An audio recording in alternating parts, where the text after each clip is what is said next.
Hey, peace and blessings and shalom to the family. And welcome to another edition of Maccabees TV. It's your brother, Priest Dan Lines of Israel. Just a quick video this afternoon. Just wanted to talk to the family for a second. I'm asking you, brothers and sisters, just to hold on one moment. I want to share this live on Facebook real quick. And then once I share it on Facebook, then I'm definitely going to start the video. It's not going to be a long video today, pretty short. Just want to give you, brothers and sisters, my quick commentary on this new series that they have coming out.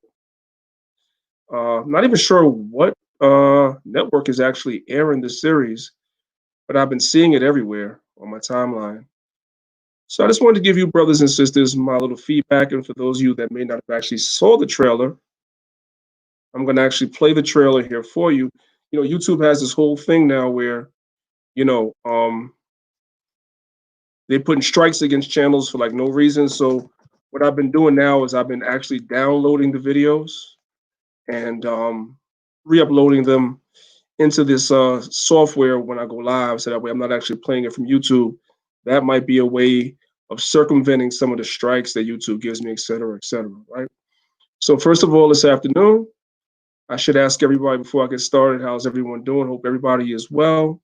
Hope everyone had a blessed Sabbath for the Sabbath observers yesterday. Hopefully everybody that went to camp was safe. You know, everybody returned home safely to their family as we continue to go out there and put this word out to our people in these perilous times. Yeah. What I want to do real quick, family, is I kind of want to discuss this new series that's coming out called cKKA. Did I spell that right? Yeah, cKKa. Don't want to spell it because this YouTube algorithm is really, really intelligent. Sidebar, I don't know if you brothers and sisters noticed, right? But I was watching another YouTuber and they were breaking down how YouTube has this. You can turn on the closed captioning feature, like in your back, in your the back of your YouTube. If you're a YouTube content creator, they have in the back they have a closed captioning feature. You may not even be aware of it. And she was hypothesizing that the closed captioning feature is what actually flags you when you say certain words. Like right now, we know we have this virus, so-called, going around, and that virus, if you say the word, your channel can get a strike. If you use certain words, hot button words, if you put them in your YouTube tags, if you put it in your title, your channel gets flagged, or you get shadow banned. Like my channel is shadow banned right now.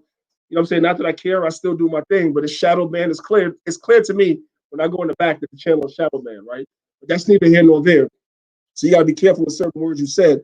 That's why I spelled it out, right? So what I'm going to do for the few brothers and sisters that may or may not have seen this trailer, I'm going to go ahead and play this trailer for you brothers and sisters real quick.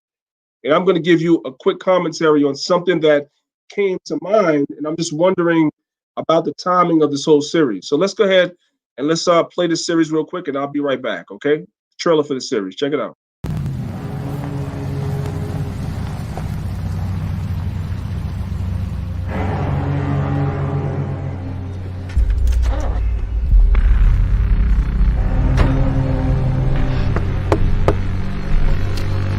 Hey, how's it going? Why don't you step out? Take that shit off your head, monkey! Sure that black monkey would fuck you are! Fucking Mother Earth, make sure I get my nut. And if she bleeds gold, they should crown me King Tut.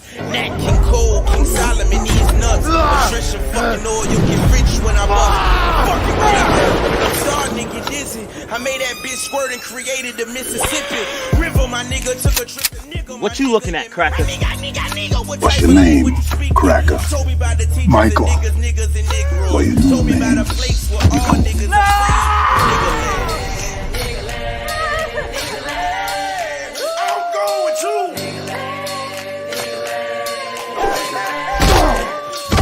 Where I come from, this isn't the way it's supposed to be. Yeah, you are, Cracker.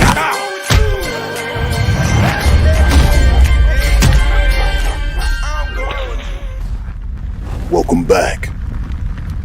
Be cool. I'm going to.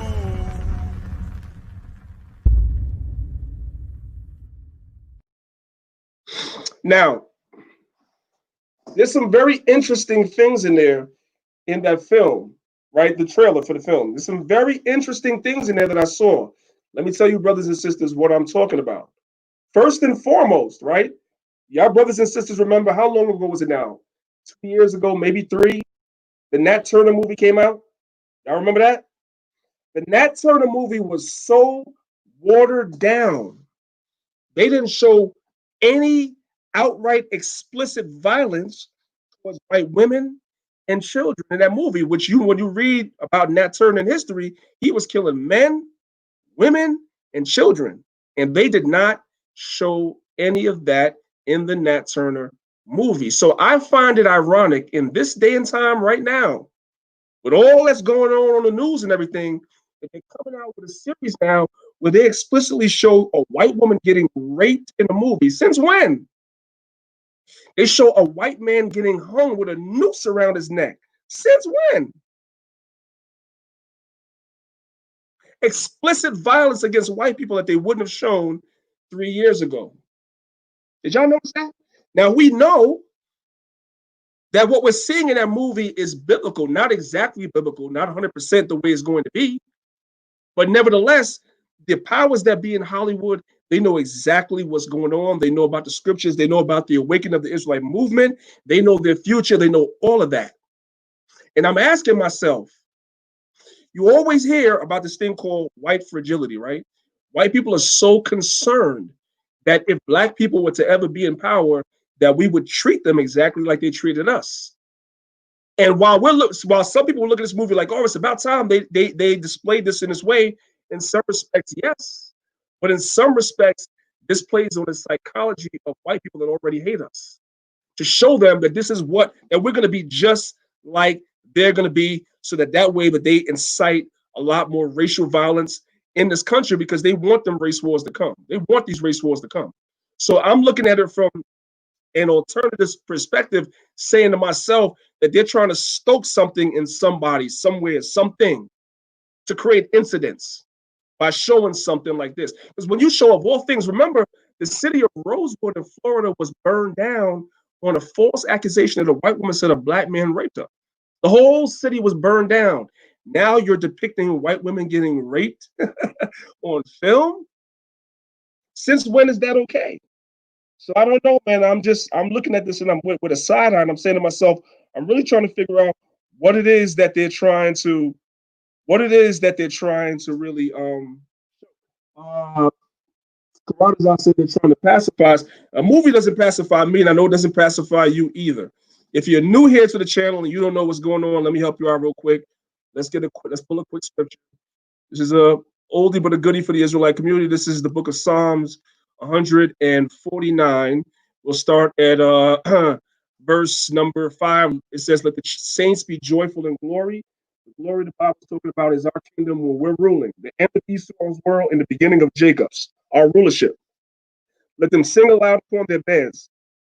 Let the high praises of God be in their mouth, which is his Bible, and a two-edged sword in their hand, to execute vengeance upon the heathen and punishments upon the people, to bind their kings with chains and their nobles with fetters of iron, to execute upon them the judgment written.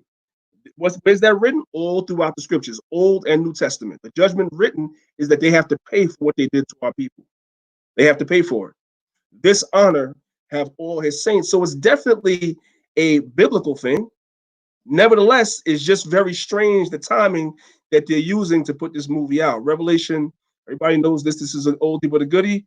Revelations 13, 9 and 10, right? Let's get that real quick. Revelation 13, 9. If any man have an ear, let him hear. He that leadeth into captivity shall go into captivity. He that killeth with the sword must be killed with the sword. Here is the patience and the faith of the saints. So we know, and they know, what their future is, right? Because we know Hollywood knows the truth, and they depict a lot of truth in their movies. But again, like I said, just the timing of this coming out is just a little strange to me, because just 3 years ago, they were against even showing any explicit violence in that whole Nat Turner movie. So what changed their mind? Like one brother said, they're trying to pacify us. On the other hand, they're also trying to stoke something up as well. That's my theory on this whole thing. That's my theory on this whole thing. They want to definitely stoke something up and get something started. That's why they're doing what they're doing. All right. Um, right. The brother said the flick is meant for the 2/3 to see, not awakened Israel, right? Because we don't, this is showing us rulership, like, and basically we're living like them. Like, you know what I'm saying? We dress like them, how the old slave masters used to be dressed in the South, but dressed like them. All they did was they just flipped it around and reversed it. That's all that they did. That's it. You know, so it's really nothing to it. Let's go ahead and let's watch this trailer one more time, real quick. Let's go. Let me stop sharing my screen.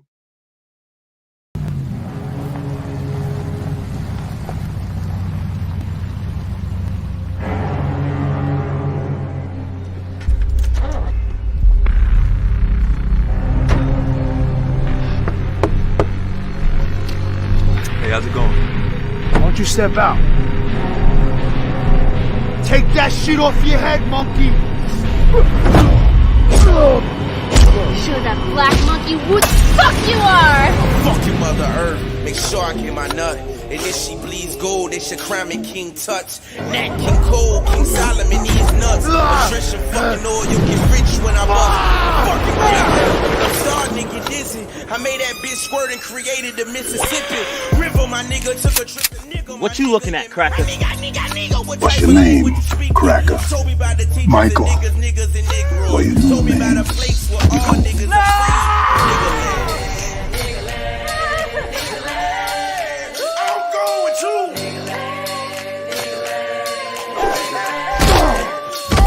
Where I come from, this isn't the way it's supposed to be.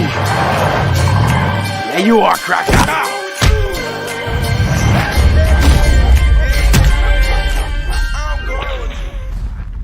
Welcome back. Be cool.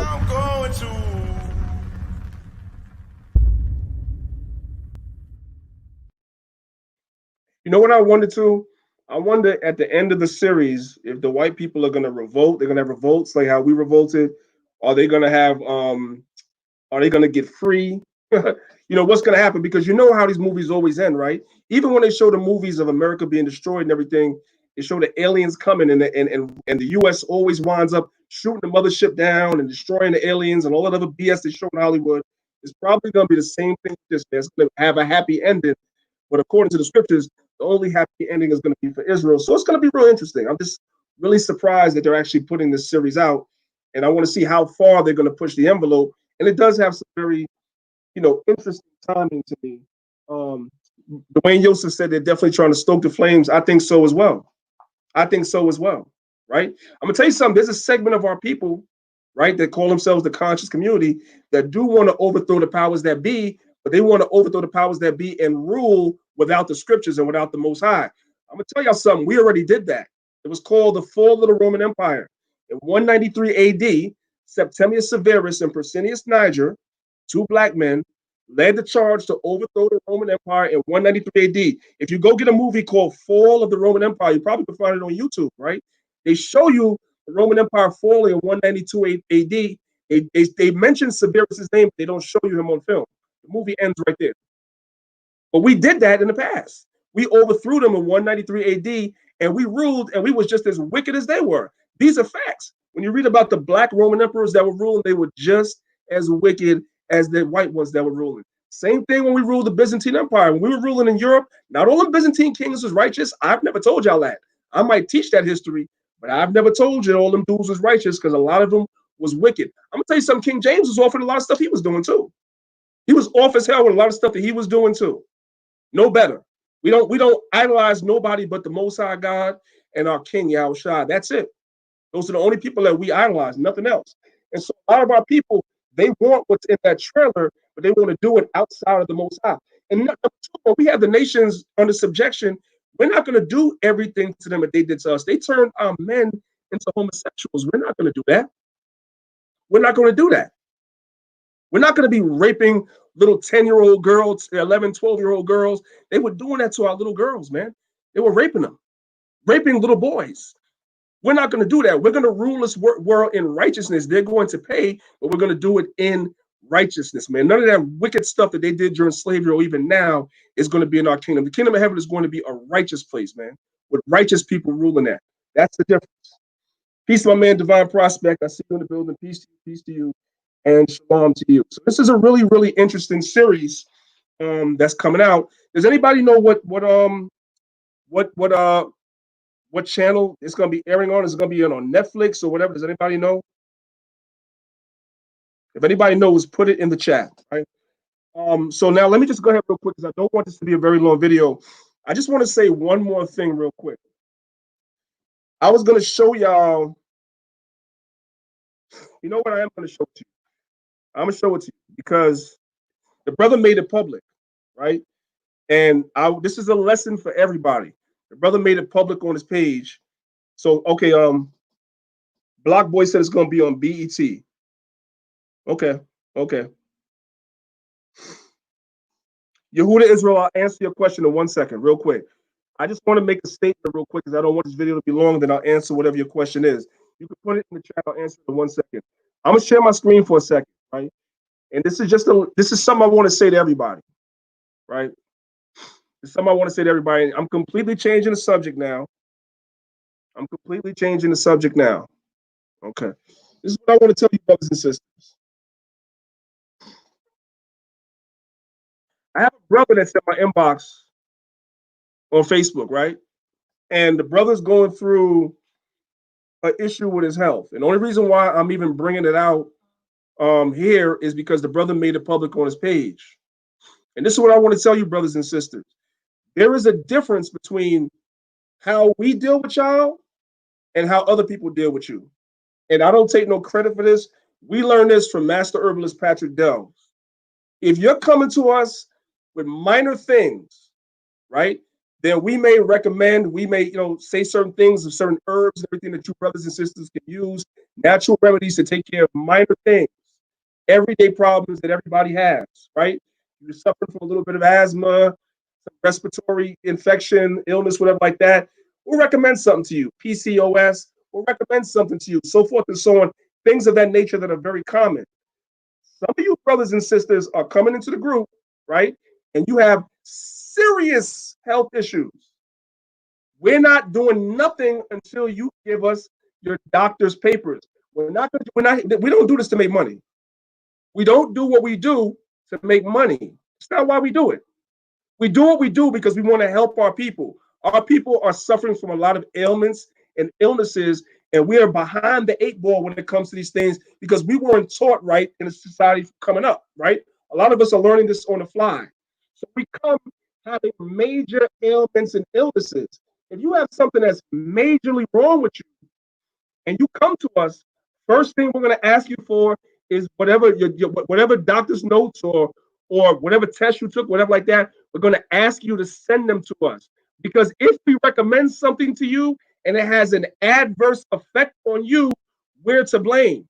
And we don't want no blame with that because we don't claim to be doctors. We're not doctors, right? So we ask you, brothers and sisters, for your papers.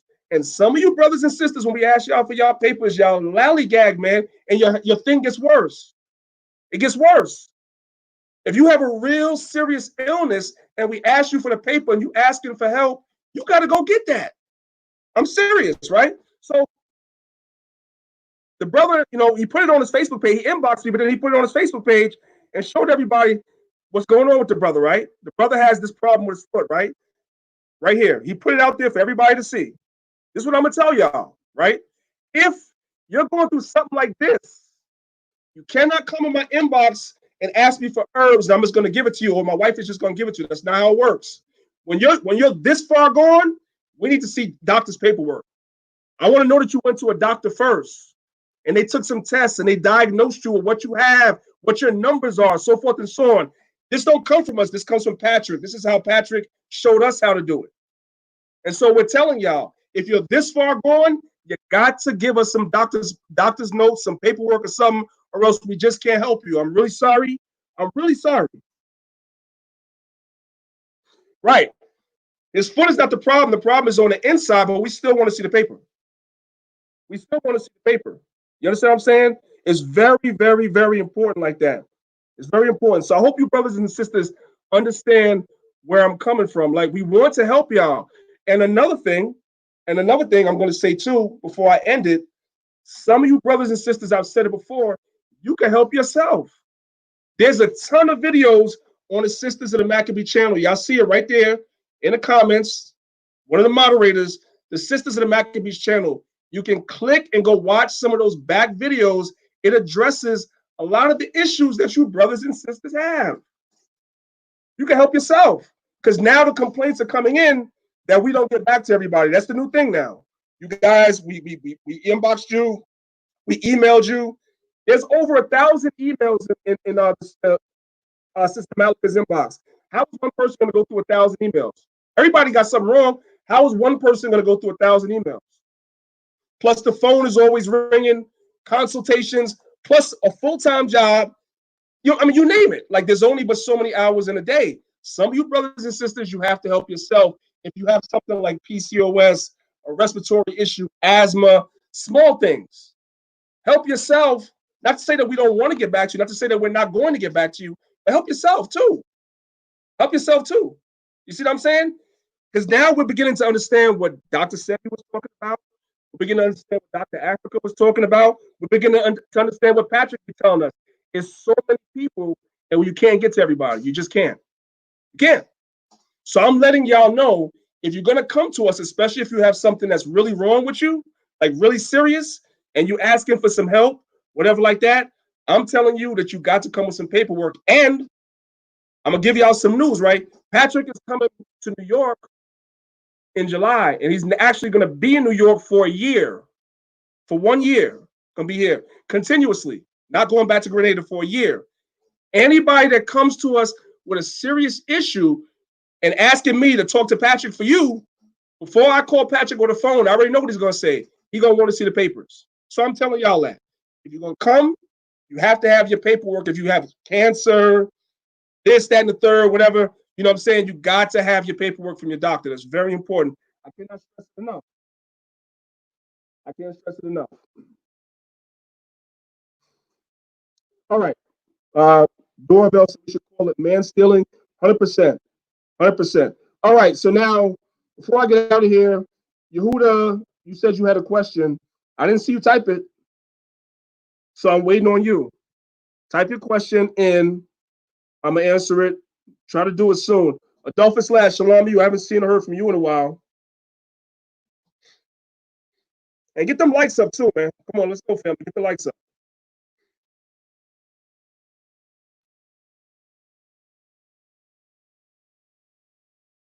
Man, brother, you asked that. I have to laugh because you asked that question on every single live stream. So I'll tell you what I'm going to do for you. I'll tell you what I'm going to do for you, right? I'm going to do a whole lesson on that on this channel. Fair enough? I'm going to do a whole lesson on that on this channel.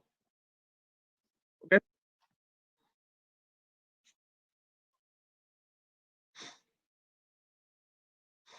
Sisters of the Maccabees. Somebody's asking about a parasitic. Somebody's asking about a parasitic cleanse for children. So yeah, Miss Jamaica, you can ask it, and we'll answer that real quick. All right, Yehuda Israel, I'll deal with it because you said, you know what, you were respectful. I do see you asking that on everybody's comment board, but you know what the scriptures say? We're supposed to give an answer, right? So I don't really want to get into that whole subject right now because I didn't intend for this to be a long live. So we'll definitely address that question about Christ being anointed. Yabatazar, shalom to you, bro. I've been trying to reach you. I got to talk to you, Yabatazar. So I'm gonna call you this week, Lord willing.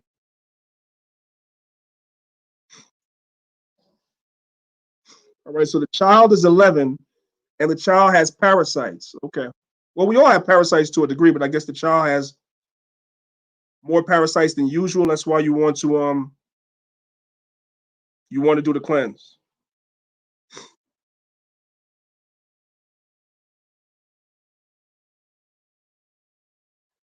All right, so Ms. Jamaica, Sisters in the Maccabees is going to answer you in the chat, right?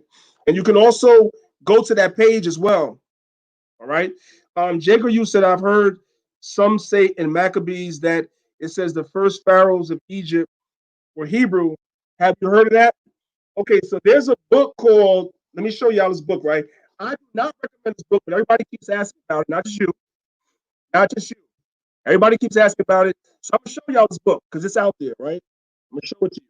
I don't recommend this book because I'll tell you why in a second. Let me bring it up first.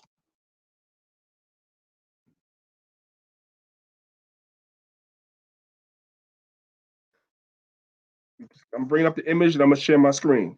There it is. Okay. Let me go ahead and share my screen. This is something that people always ask. Somebody was in my inbox asking me about this like a month ago. All right. This is the book that you speak of right here. The name of the book is called The Hebrew Pharaohs of Egypt. I don't recommend it, right?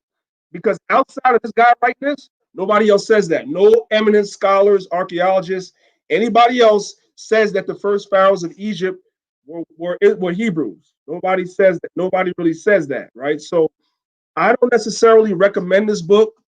I mean, you read it and you take it with a grain of salt at your own risk. I know some Israelites that they teach that.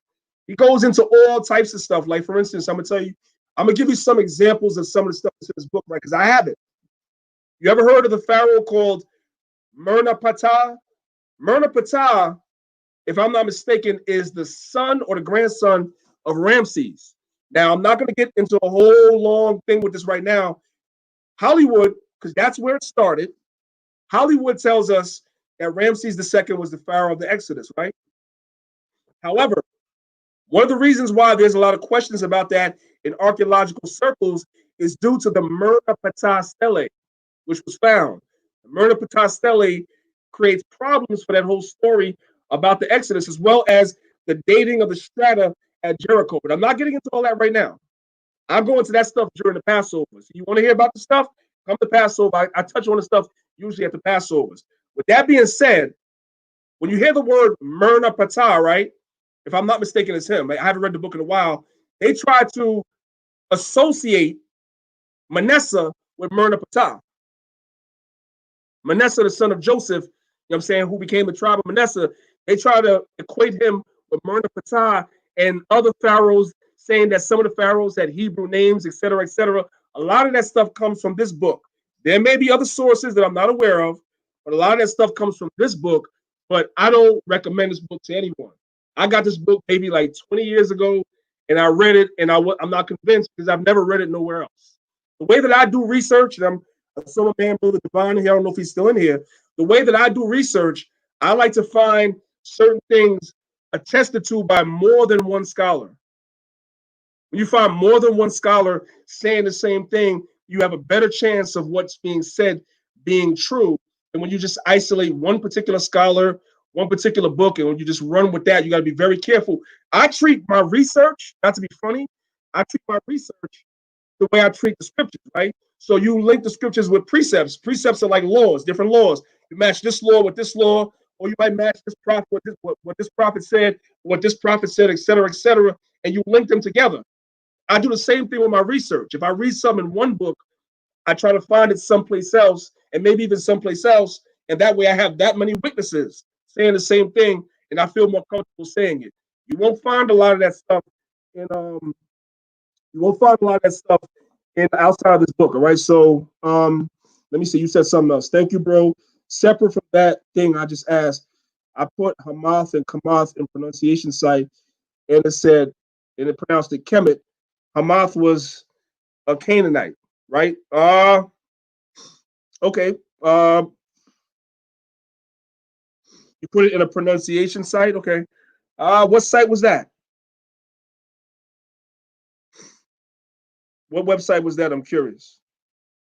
Well, anyway, I could probably find my own. Um, Now there is a relationship, and I'm not the deepest person in this area. I see brother Zion Lex going into this area. I think he's probably more studying this area than me. But there is a relationship between the Egyptian language and Hebrew. There is a relationship there, right? And some of the Hebrew script like the pictographic strips that we have, some of that stuff is based on what we were seeing when we were in Egypt. Some of that stuff. Even the design for the Ark of the Covenant, we got that from things that we saw in Egypt. That's one of the reasons why the Most High started telling Israel when we was in the wilderness not to take anything out of Egypt, because that's all we had in our mind. You understand what I'm saying? So when you read Exodus 20,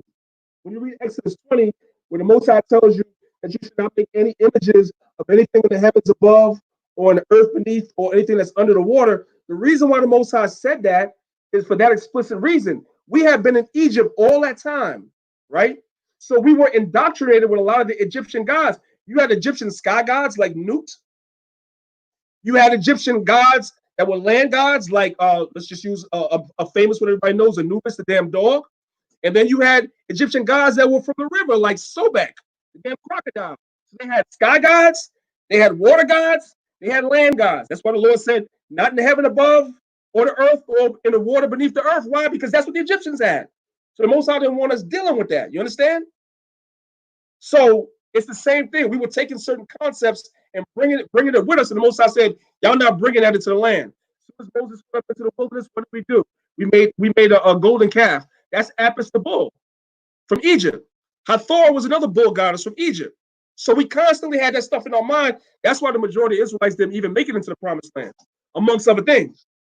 They didn't even make it because that stuff was so ingrained in them. Most High didn't want them bringing that foolishness into the land with them. You understand?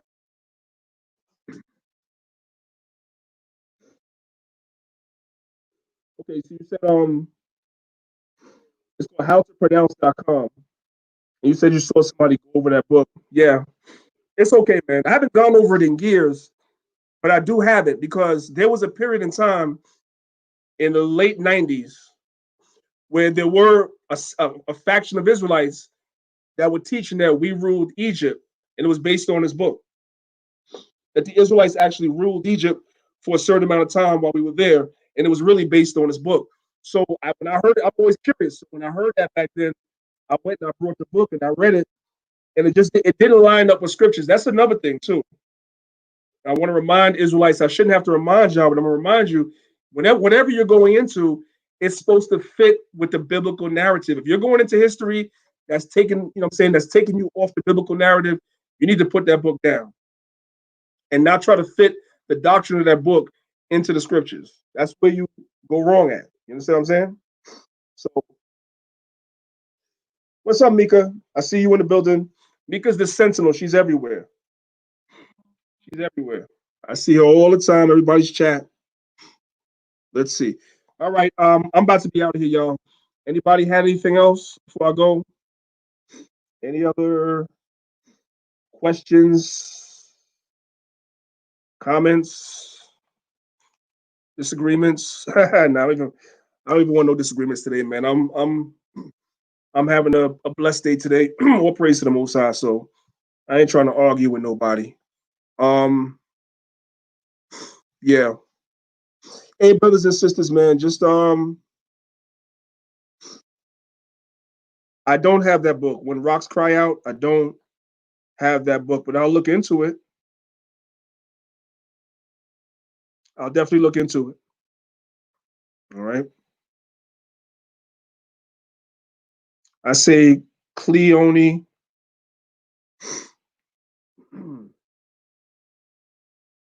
You say, why do blacks think that we're Muslim? Well, that's a two-pronged answer. It's not just as simple as one answer. Partially because the Arabs had the first slave trade right before Esau did. So a lot of our people were converted to Islam, as well as the Africans and other people. They were converted to Islam by the sword. That's number one. And number two, a lot of the reason why people are into Islam is because a lot of our people were trying to escape Christianity. Remember, in the early 1900s, no, the late 1800s into the early 1900s, all the way through the Jim Crow area, it was Christians that were killing, hanging, and lynching black people in the name of Christianity.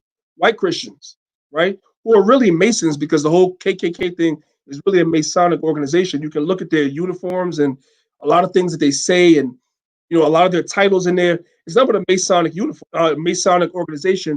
Nevertheless, they front themselves as being Christians. and they were the ones that were killing us. So a lot of our people left the Bible alone because the Bible is associated with Christianity, even though it's the record of the Israelites, but the world associates it with Christianity for some reason.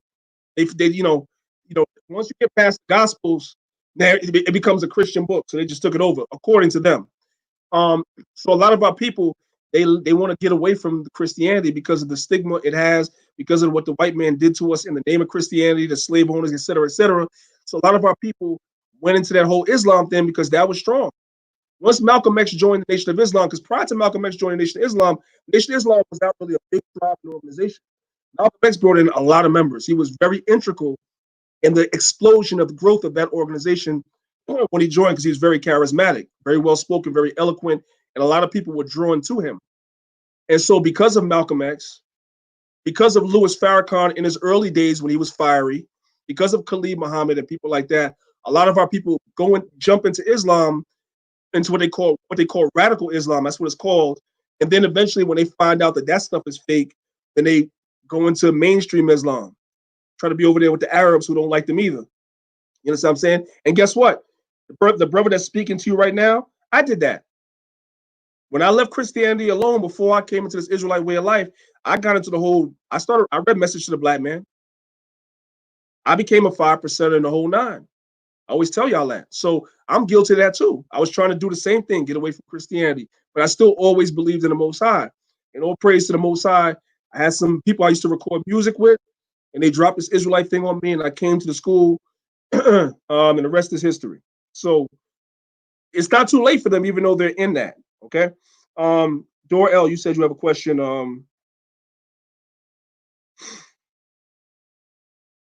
You said you listed a study over a month ago on a Shabbat that you did not do. 100% proof Black people are Israelite and Hebrews. No, that wasn't what it was. The name of the video was called, there's a video circulating on YouTube. I'm going to show it to you. And mine was a response to the video. Let me show you the video right now. Let me find it real quick, and then I'll share my screen. Give me 1 second.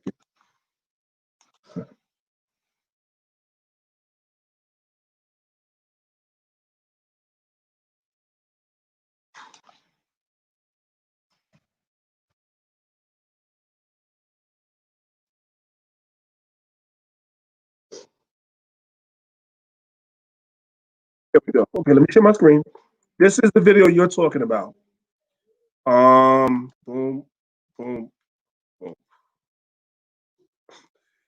video you speak of is this video right here. It's called 100 Proofs That the Israelites Were White. And then I said I was going to debunk the video. I ain't gonna hold you. Let me just I ain't gonna hold you, right? Let me show you something. This video is so horrible. When I tell you this video is horrible, it is horrible. It's horrible, right? I couldn't make it through the whole thing, but I do want to show you something. Right? Let me stop sharing for a second. 1 second, and I'm gonna share again. 1 second. I just want to show you something that you don't, so you know when I say something, I'm serious, right? Where is it? Documents, right there. Okay.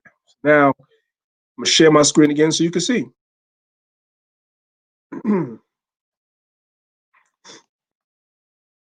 Okay. Do you see this? You see this right here? Let me wait till my thing catches up. You see this right here? This is a list of all my PowerPoints, right? Let me close that. These are all the PowerPoints I have. Half these PowerPoints you guys have never even seen, right? You see this one right up here that says 100 proofs? The 100 proofs is my response to this, right? But like I said, this video was so horrible, I had to take a break because it's so ridiculously stupid. Let me open it up for you. See it right there? That's their cover screen. That's the cover screen from here. Same thing, right? So I did start doing the PowerPoint, and I got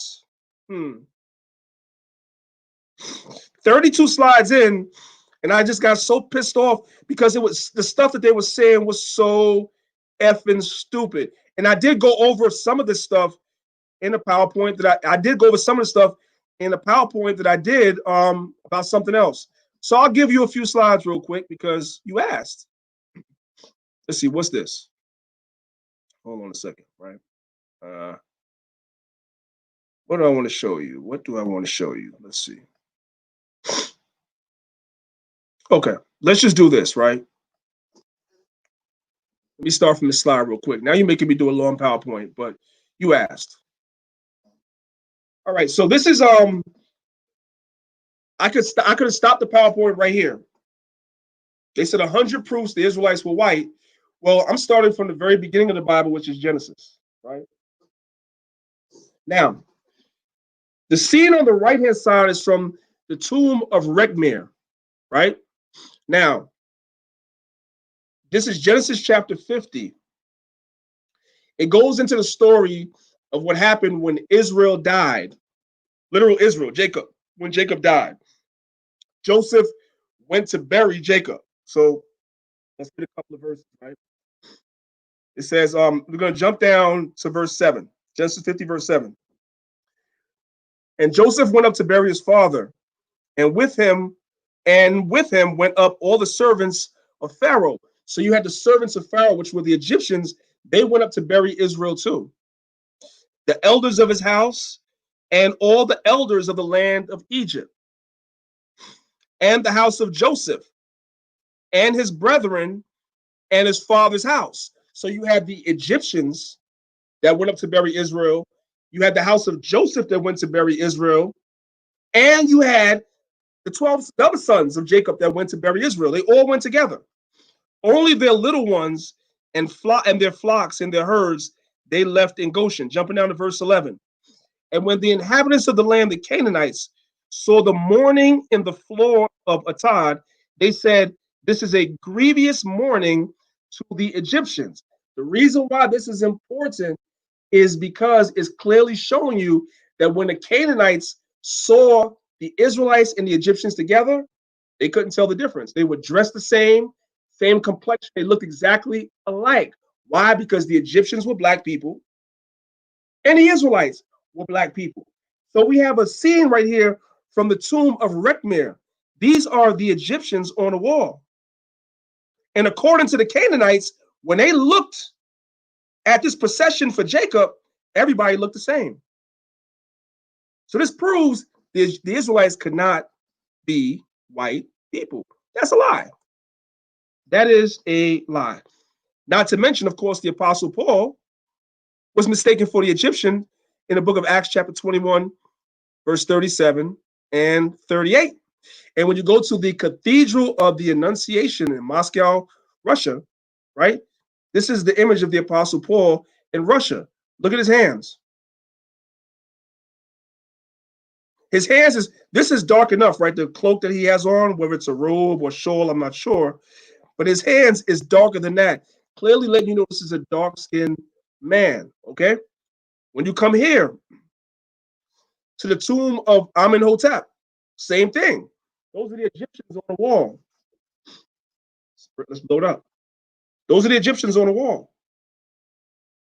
How are you going to mistake white people who are supposed to be Israelites according to that video? How can you mistake them for Egyptians? The Canaanites said everybody look alike. See?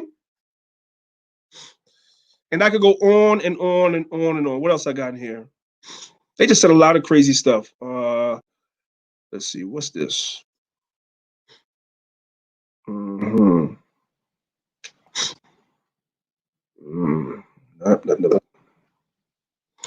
Oh. Okay. So this real quick, and I'm going to end it here. Let's do this right here. So this is a scripture that they also use in the video, Lamentations 4 and 7. It says, her Nazarites were purer than snow. They were whiter than milk. They were more ruddy in body than rubies. Their polishing was the polishing of sapphire, right? When you look up that word white, right there, when it says whiter than milk, it doesn't actually translate to white in the Hebrew. The word there is tazakak. It means to be dazzling. It's talking about purity. It's not talking about their complexion. But this verse does actually tell you their complexion right here. Bodies like rubies. Rubies. Y'all see what rubies look like? These are what you call unpolished rubies. Look at the guy's hand and look at the rubies in his hand.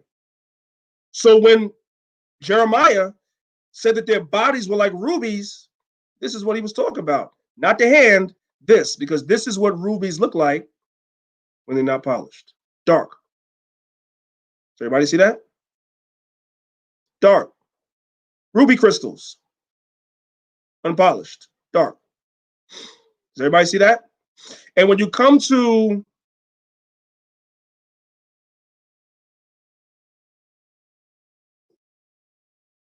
let me see. Nope, this is not what I wanted. I'm just winging it right now. Is this what I want right here? Okay, yeah. So this is something that I'm just going to touch on real quick. I believe that the King James Bible for me is the best English translation for me to use. But as I've always mentioned to people, there are some translations of Bibles that sometimes render certain verses better than the KJV. I'm going to show you what I mean, right?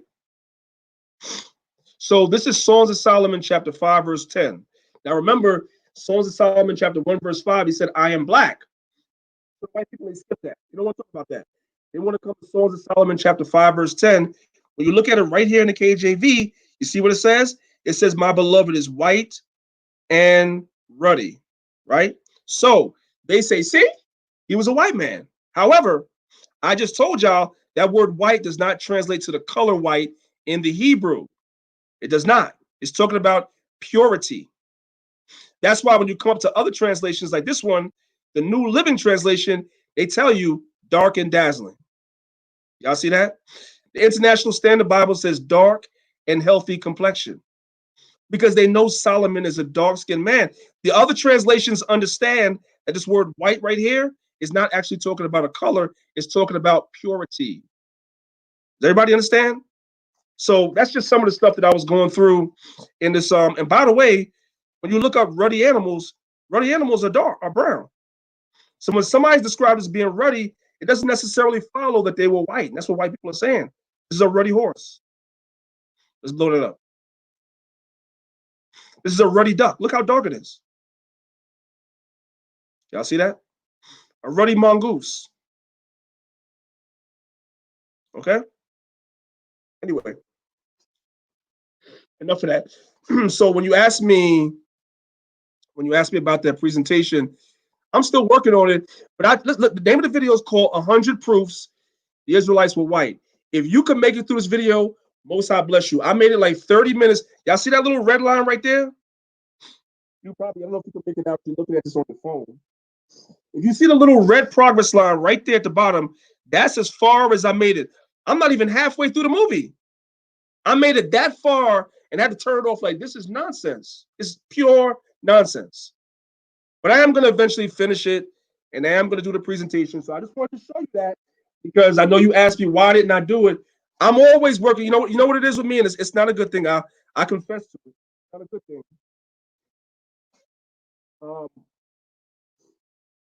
Y'all see all these PowerPoints I have here? I'm working on all of these simultaneously because I'm the type of person that I'll start working on something, I'll get bored with it, then I'll start working on another presentation, I'll get bored with it. I got all these things. I got 100 proofs. I have something on the Book of Mormon. I have something on conspiracy, Daniel 7, Deuteronomy 28, something on DNA. The Egyptians used herbs because the conscious community says that's pseudo, but the Egyptians were using herbs like we were using herbs. I got some daggers when Garfield's book comes out. All right. I got something on the history of the scribes and Pharisees. You got brothers that's calling brothers Pharisees and don't even know the history of the Pharisees. The Pharisees didn't start off being a wicked organization or wicked, whatever you want to call them. It didn't start off that way. But eventually, like everything else, they became corrupt. They became corrupt. And even amongst the corruption, you had righteous Pharisees like Nicodemus and Gamaliel and others. It's not an insult to call somebody a Pharisee. That's why Christ said, do as they bid you, but don't do as they do. For they say and do not. That's the problem with the Pharisees. They say and do not. Not what they're saying is wrong, but they say and do not. But I have a whole history of the Pharisees I have right here. The history of the New Testament, right? Israel in the Americas. Something on modern Hebrew. Mormonism exposed, right? I have something here on Paul and his epistles. This is probably my favorite PowerPoint that I'm working on right now. Paul and his epistles, right? Let's go into that a little bit. Let's do a couple of slides on Paul and his epistles, right? So this PowerPoint is called. Now y'all made me go long, but fuck it. Let's see. A slideshow from current slide. I'm gonna do just a few. I ain't doing much.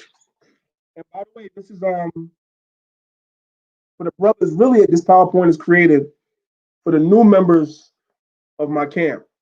Nobody in my camp can officially become a member until they go through this PowerPoint first and they understand it. Because the epistles of Paul is what throws a lot of brothers off because they don't understand it. They're reading it with religious eyes. It's not a religious book at all. It's actual history that was going on, and Paul is answering questions about different scenarios that was popping up in the church that people are convoluting now to try to bring in. Well, I can't say now because it's been happening for a long time. Convoluting to try to bring in an element of Christianity into this Israelite movement.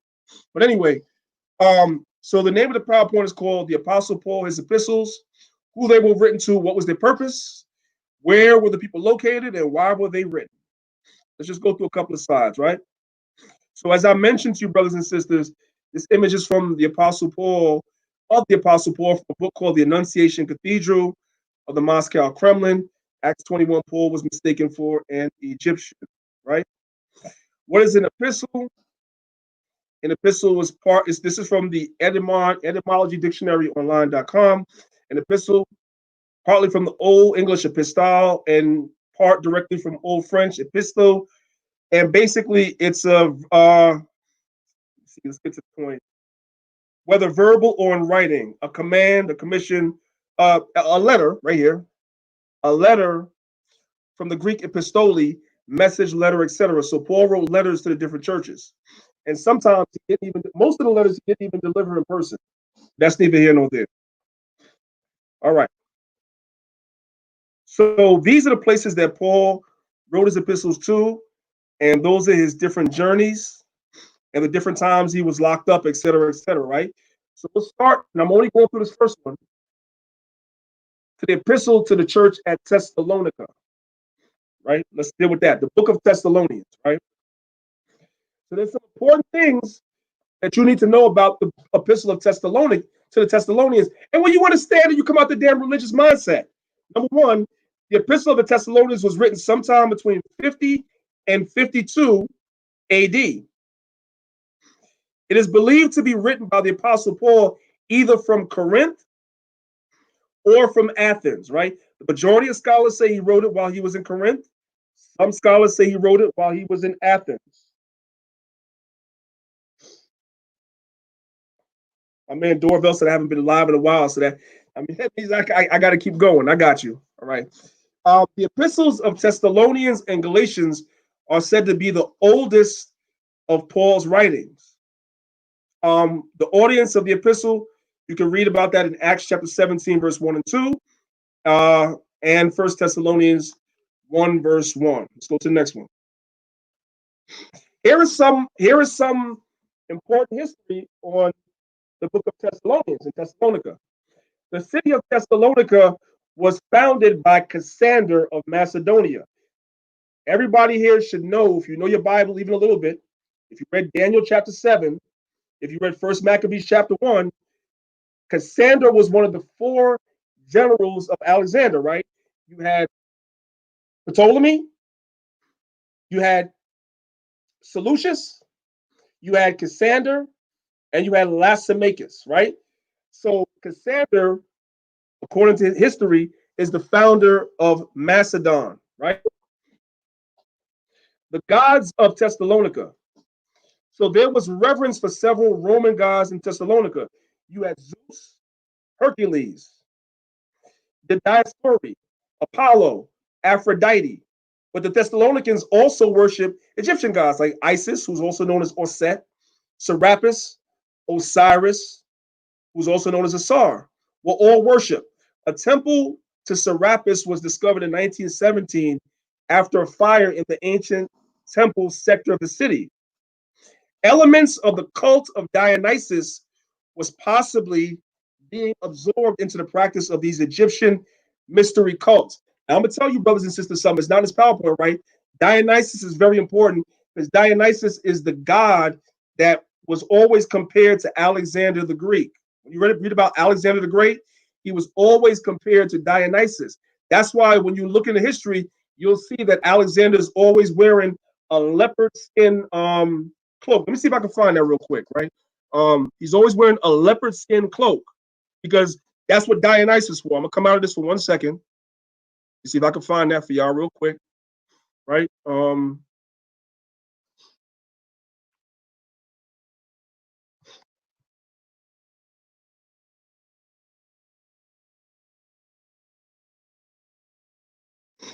to the images real quick, see if I can find it.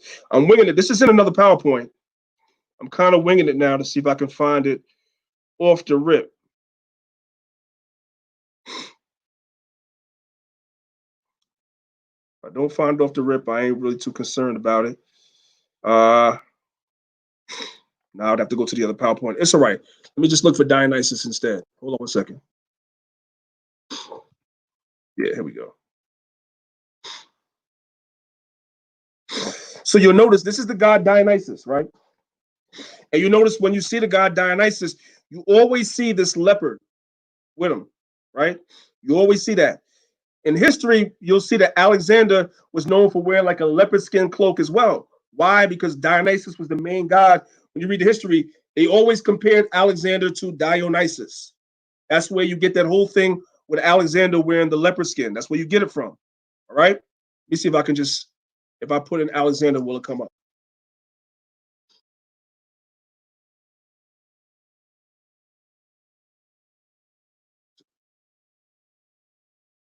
Yeah. Okay, here we go. So y'all see this? I put it, y'all see the search? Alexander the Great with leopard skin. So this is like a figurine of Alexander. You see the leopard on the thing right there? You see this one right here? Right? Even in the movie, right? You see how they have the horse? This is what I was looking for. See how the horse has the leopard skin on it? That's not by accident. When you read the history, Alexander worshipped Dionysus. He was always compared to Dionysus. So this is history. Understand? Okay. Let's come back.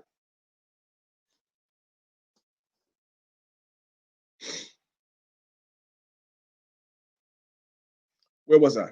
Okay. Elements of the cult of Dionysus were probably being absorbed into the practice of the Egyptian mystery cults. Again, why was Dionysus important? Because Cassander was put in charge or given that area after Alexander died. So if Alexander dealt with Dionysus, Cassander was dealing with Dionysus too. That's why. So all this stuff adds up. It all adds up. All right. Let's go to the next one, man. I don't want to read that whole thing right now.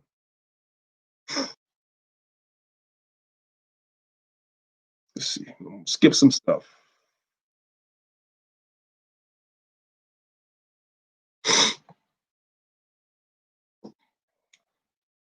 Skip some stuff, guys. Give me a second.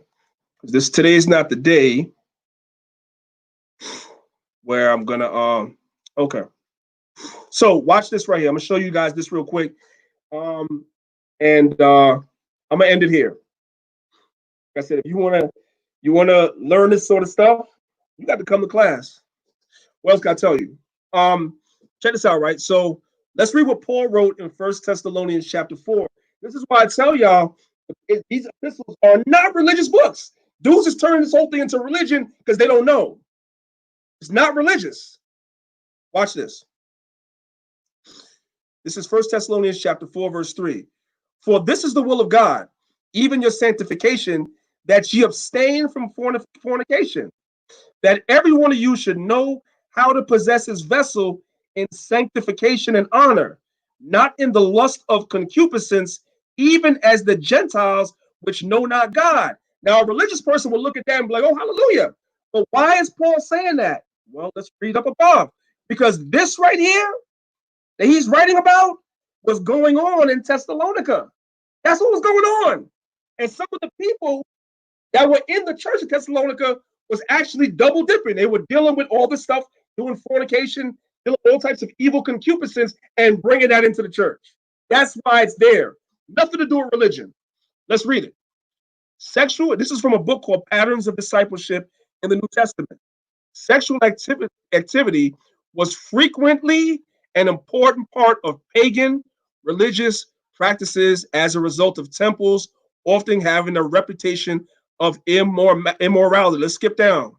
The most popular cult at Thessalonica in the time of Paul was the Cabarist cult. Although many of the ritual practices associated with this cult remain a mystery, the available sources indicate that they had a strong phallic and sexual character. Rex Witt is typical of a number of scholars who are struck by the grotesque phallic scenes in the Cabric art. This was going on in Thessalonica and was seeping into the church. That's why he wrote it. Y'all understand? I'm going to leave it there. That's enough. I ain't going to bore y'all. I'm going to leave it there. It's a good PowerPoint. Trust me, there's a lot of stuff in here, especially when I get to the Church of Corinth. I'm going to leave it there, though.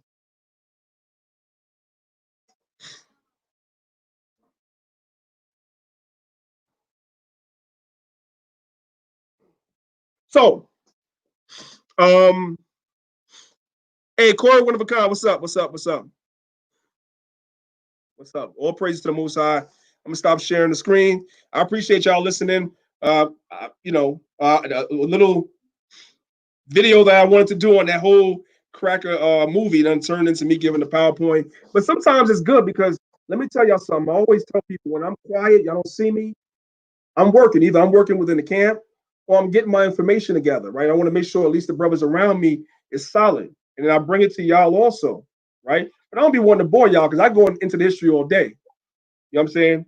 But I want to make sure that I'm solid on the information that I'm bringing you, brother, because I'm seeing a lot of stuff and I'm hearing a lot of stuff. And so the Most High has me just put this information together to make sure that at least the brothers and sisters that come into this camp ain't coming in here with no nonsense.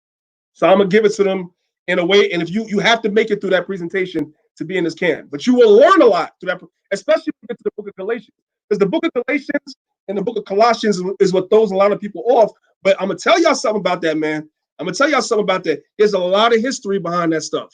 Matter of fact, you know what? Let me see. Let me go back in here real quick. Go right back in here real quick.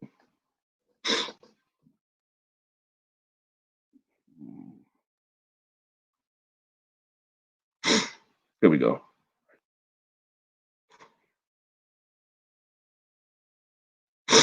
Okay.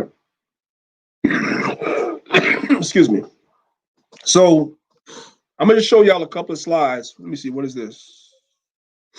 Nope.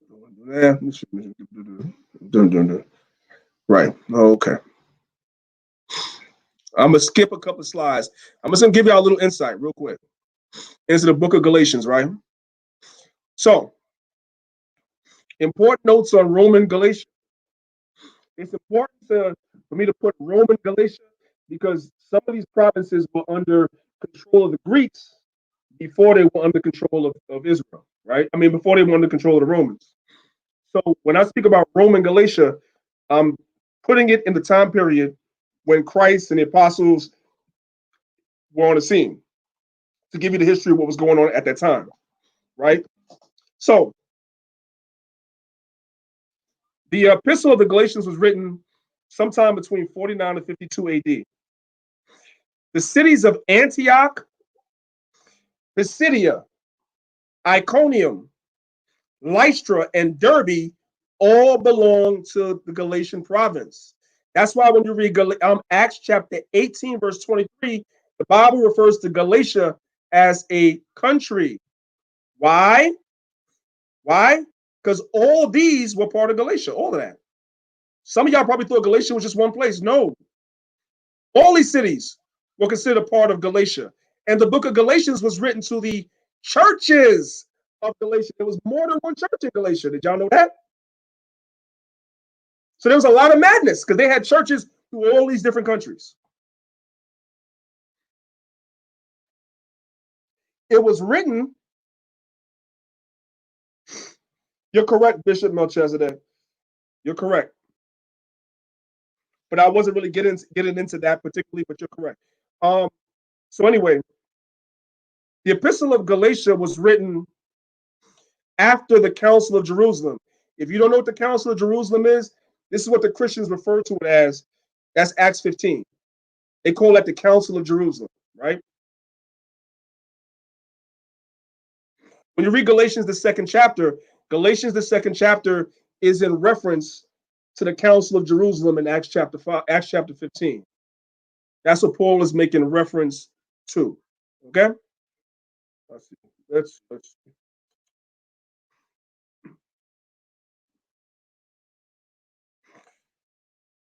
The city of Thessalonica was annexed by the Romans, Augustus Caesar, in 25 AD. I got the source there. I'm not getting into it. Vespasian detached almost all of Pisidia from Galatia in 74 AD. And around 137 AD, Lycaonia and Galatia were moved and added to another enlarged province of Sicilia. Not important for right now. Let me go down a little bit. I want to show you, brothers and sisters, something. Right? And this is something that I went into. This is something that I went into actually in our Sabbath class last Saturday, not this Saturday, right? When you read Acts the 15th chapter, first of all, before I even get into Acts 15, and this is really where I'm going to end it. When you read Acts the 15th chapter, well, first of all, when you read the Bible in general, especially the epistles of Paul, we just read in the beginning of his PowerPoint, these are letters. So there was no chapters and verses separating the letter. It was one continuous letter. Same goes for the rest of the Bible. But specifically speaking about the book of Acts, the 15th chapter, in order to understand Acts 15, you actually have to read Acts 14 first. Because Acts 15 is picking up where Acts 14 left off.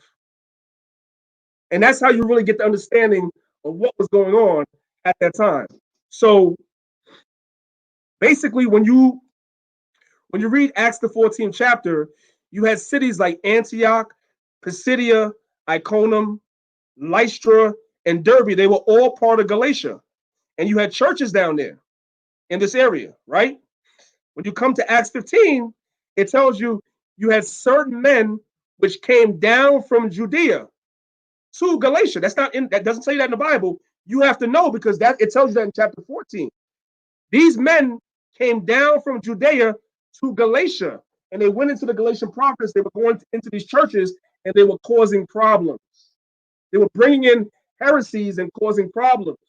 That's why Paul had to address these churches in the book of Galatians. That's why the book of Galatians was written to begin with. It was addressing the things that were going on, that the Pharisees were going down there trying to force the Israelites to get back into the whole customs of the temple, as far as sacrificing, washing, etc., etc. The Pharisees were going down there, bringing that doctrine back down to the people that were in Galatia. That's why Galatians, the 4th chapter says, "O foolish Galatians, who have bewitched you?" Who was bewitching them? These false brethren that were going down to Galatia, trying to bring that doctrine to them. It all ties together. And I go into all this stuff in this PowerPoint, but that's neither here nor there. With that being said, I'm about to get out of here. What's up, Muck? I ain't see you in a minute. One of these days, I'm going to go through that whole PowerPoint on this channel, but I'm still working on it, and I reserve it mainly for the brothers that's coming into the camp for now. But one of these days, I'm going to go into it with everybody because this stuff is extremely important. It's extremely important, and I'm not trying to be funny. I'm going to be real. Whoever don't like it, don't like it. Most people can't tie it together because they don't know. They don't know. So they get spooked out, get religious, and lose their mind. I'm trying to make sure the brothers that's close to me, that don't happen to them. You heard? Yeah, Serapis is a mixed up deity. Absolutely, King. 100%. what is it? Apis the Bull and Isis, right? Isis and Apis the Bull or some I don't remember. All right, brothers and sisters, man. Get them lights up. All right. Brother said my man Door of El said I haven't been live in a while. Yeah, because like I said, I've been busy. If you want me to come back on more, y'all gotta hit that like button, man. I'll come back on and I'll give y'all more. You heard? And I say shalom to the family. Everybody have a blessed day and a blessed week. I'm out.